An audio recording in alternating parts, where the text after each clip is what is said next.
Je veux la peine de mort, cette maman demande justice pour son fils de 5 ans, tué par le voisin. C'est une véritable tragédie qui a eu lieu aux États-Unis. Un enfant âgé de 5 ans a été sauvagement assassiné par son voisin. Sa maman, qui vit une perte dévastatrice, demande la peine de mort pour le monstre qui a ôté la vie de son enfant. Relayé par la chaîne américaine WSO, le cri du cœur de cette maman est poignant. Perdre un enfant change un parent pour toujours. Son fils de 5 ans a été brutalement tué par Darius Semon, un jeune homme de 25 ans qui n'était autre que leur voisin. Le petit garçon jouait à l'extérieur avec ses frères et sœurs lorsque son assassin s'est approché de lui et lui a tiré une balle dans la tête. Mon bébé ne méritait pas ça. La vie de Cannon Inan, 5 ans, a été prise par Darius Semon. Sa maman, qui vit aujourd'hui une peine incommensurable, demande justice pour son fils.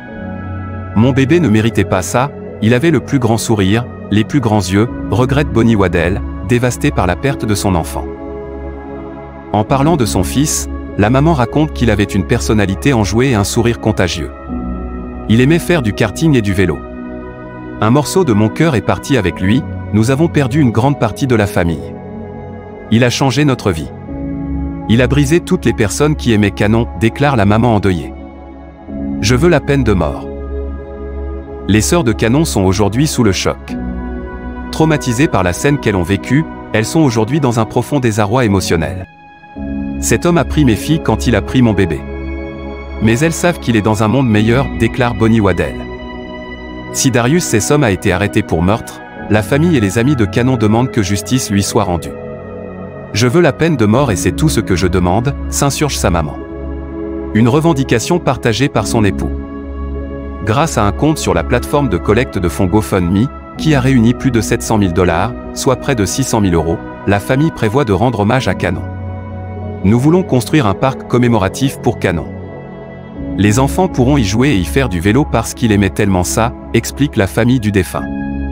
Son meurtrier est accusé de meurtre au premier degré et attend son procès. Une complice arrêtée.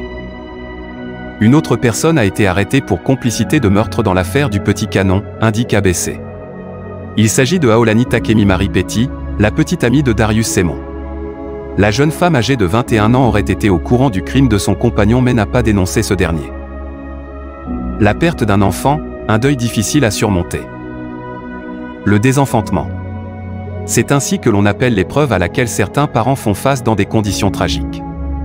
Choc, sidération, marchandage, colère, sont autant d'étapes qu'il faut exprimer avant d'atteindre la phase ultime du deuil, l'acceptation. Il est possible toutefois de se réapproprier sa vie, après ce traumatisme qui peut être à l'origine d'une dépression sévère qui peut survenir suite à cet événement dévastateur.